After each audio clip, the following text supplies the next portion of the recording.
Hello students, welcome back to Hindi mirror channel. सभी students का Hindi mirror पर फिर से स्वागत है। अभी जो कंटेंट लेकर आए हैं बीए थर्ड ईयर के स्टूडेंट्स की बहुत क्वेरीज आ रही थी, तो उनके लिए कंटेंट लेकर आए हैं। उनके जो है सैम्पल पेपर से हम क्वेश्चंस उठाए हैं, कुछ जो बहुत ही महत्वपूर्ण आपके एग्ज़ाम के पॉइंट ऑफ व्यू से जाने वाले हैं। और इससे पहले आपके पास जो है क्वेश्चन बैंक पहुंच चुका था, उसमें से आप तैयारी करते रहिए। क्वेश्चन बैंक में से हमेशा हिंदी मिरर जो आपको देता है क्वेश्चंस आते ही हैं।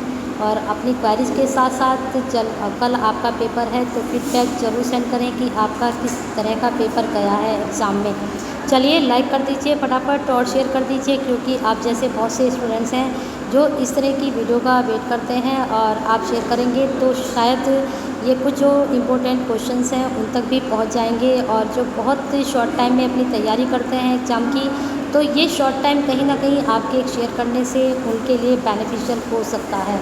तो बने रहिए हिंदी मिरर के साथ, सब्सक्राइब कर लीजिए, बेल आइकन हिट कर दीजिए, जिससे नेक्स्ट वीडियो के नोटिफिकेशन आपको मिलते रहें। चलिए यहाँ पर जो वियना कांग्रेस से संबंधित आपका क्वेश्चन बनेगा, ये थोड़ा एक पेज आपका मिस हो गया। तो यहाँ पर वियना कांग्रेस से संबंधित आपके क्वेश्चंस बना था, जिसमें आपको सिद्धांत तैयार करने हैं।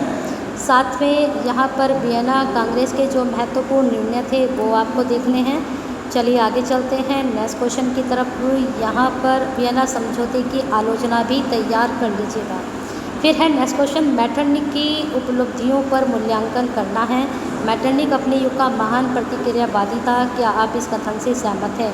बहुत इंपॉर्टेंट है ये वाला प्रश्न भी, क्योंकि जो आपका सैम्पल पेपर होता है वो काफ़ी पेज का होता है, लेकिन वहाँ से हम वही टॉपिक उठाते हैं जो आपके लिए अच्छे होते हैं और लगता है कि ये आपके एग्ज़ाम में आएंगे। तो मैटरनिक की असफलता के कारण भी आप तैयार कर सकते हैं।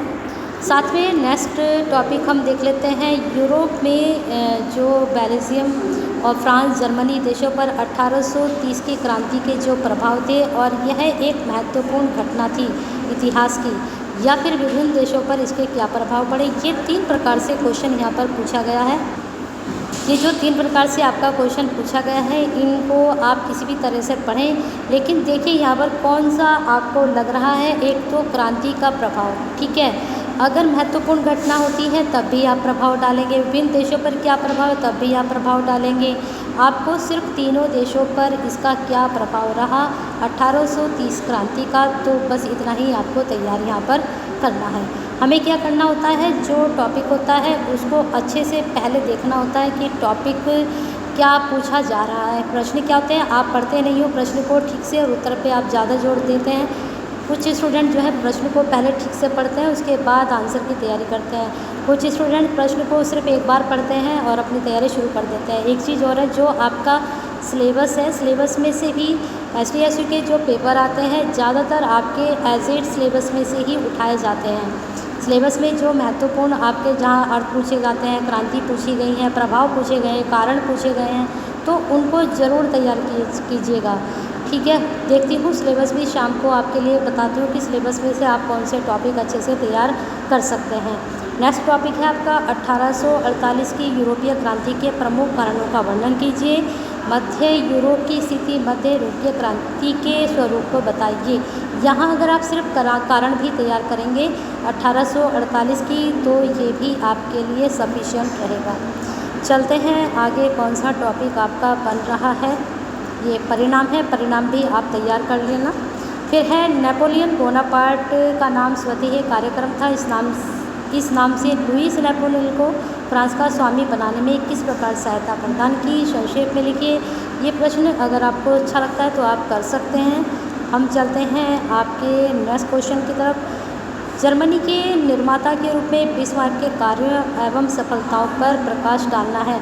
तो यहाँ पर जर्मनी का निर्माता तो है, ये सभी को पता है, लेकिन आपको सिर्फ कितना फोकस करना है, जो बिस्मार्क के कार्य थे और उसकी सफलता कैसे रही और किस प्रकार से उसको मिली, ये सब आपको तैयार करना है। यहाँ पर बिस्मार्क के बारे में है, फिर यहाँ पर एकीकरण के बारे में है उनका, जर्मनी का।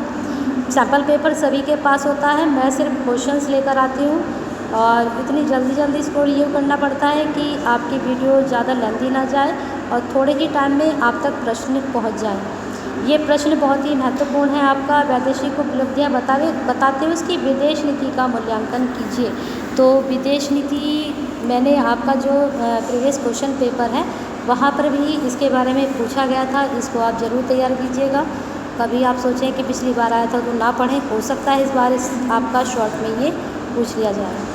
चलते हैं नेक्स्ट की तरफ। द्वितीय आंग्ल चीनी युद्ध के कारणों और परिणामों का वर्णन कीजिए, और इसमें 1856 से 1860 तक होने वाले द्वितीय अफीम युद्ध के कारण और परिणाम भी आप बता सकते हैं। तो 2 क्वेश्चन एक ही आंसर में से निकल कर आएंगे, इसको अच्छे से तैयार कर लीजिएगा। और अगर आपको लगता है कि आपके पास सैम्पल पेपर नहीं है, ये वाला नहीं है, तो मैं इसकी PDF शाम तक आपके टेलीग्राम चैनल पर अपलोड कर दूँगी, वहाँ से आप इसका जो है आंसर भी उठा सकते हो। अभी सिर्फ हम प्रश्न आपसे डिस्कस करेंगे। अब यहाँ पर देख लीजिए, 1917 की रूसी क्रांति के प्रमुख कारणों की विवेचना कीजिए। वेरी इंपॉर्टेंट, ज़रूर तैयार कीजिएगा। प्रश्न ये हर बार आपके एग्ज़ाम में पूछा जाता है। फिर यहाँ पर 1920 के पेरिस शांति सम्मेलन के अंतर्गत होने वाली विभिन्न संधियों की आलोचनात्मक समीक्षा, इसे पेरिस शांति सम्मेलन हमने लिया है। इसके बाद आपका आगे देख लेते हैं और क्या टॉपिक है। चलिए फिर है वायसराय संधि की एक आलोचनात्मक मूल्यांकन कीजिए। ये अगर आप ऊपर जो मैंने बताया था वायसराय संधि के बारे में, वहाँ अगर आपने अच्छे से पढ़ लिया तो मुझे लगता है यहाँ आपको पढ़ने की ज़रूरत नहीं पड़ेगी। नेक्स्ट आपका है फांसीवाद। फांसीवाद भी आप अच्छे से इसके सिद्धांतों को अच्छे से पढ़ लीजिए। फांसीवाद से भी प्रश्न हमेशा आपका पूछा जाता है। अब चलते हैं आगे आपके प्रश्न पर। द्वितीय विश्व युद्ध, ये प्रश्न भी बहुत, क्योंकि मैं सारे प्रश्न नहीं लेकर आई हूँ, वही प्रश्न आपके लिए लेकर आई हूँ जो बहुत ही महत्वपूर्ण है, और अगर इसमें से भी आप निकालते हैं तो मुझे लगता है सही नहीं रहेगा, क्योंकि तैयारी जितनी अच्छी होगी उतना ही अच्छा आपका पेपर जाएगा। तो अच्छे से तैयारी कीजिए और अपने एग्ज़ाम को बहुत अच्छे से अटेम्प्ट करके अच्छे नंबर गेन कीजिए। चलते हैं नेक्स्ट टॉपिक पर। अमेरिका में गृह युद्ध के कारण एवं प्रभाव, वेरी इंपॉर्टेंट, ज़रूर तैयार कर लीजिएगा इसको, ठीक है। चलते हैं नेक्स्ट टॉपिक पर। आपके प्रथम विश्व युद्ध के परिणामों का उल्लेख कीजिए, इसको भी जरूर करिए। और यहाँ पर राजनीतिक, आर्थिक, सामाजिक परिणाम, तीनों ही प्रकार के परिणाम तैयार कर कीजिएगा, यहाँ से प्रश्न बनेगा आपका। फिर है इटली में फांसीवाद आंदोलन की उत्पत्ति एवं विकास पर प्रकाश डालिए। प्रश्न फांसीवाद भी जरूर तैयार कीजिएगा। अमेरिका का गृह युद्ध, बिस्मार्क, ठीक है। ये कुछ टॉपिक ऐसे हैं आपको तैयार करने ही हैं अपने एग्ज़ाम के लिए, क्योंकि जब हम जो टॉपिक आपको देते हैं आपको मालूम ही है कि वहाँ से प्रश्न हमेशा आपका बनता है। हम सैम्पल पेपर से नहीं पढ़ाते, लेकिन सैम्पल पेपर में भी कुछ क्वेश्चंस ऐसे होते हैं जो हमेशा आते ही हैं एग्ज़ाम में। तो आप भी, अब वीडियो पहुंच चुकी है, एक लाइक कर दीजिए, शेयर कर दीजिए फटाफट सभी के लिए। शेयर करने से क्या होगा, आप उनकी केयर करते हैं जो आप जैसे स्टूडेंट्स हैं और इस तरह के कंटेंट का वेट करते हैं।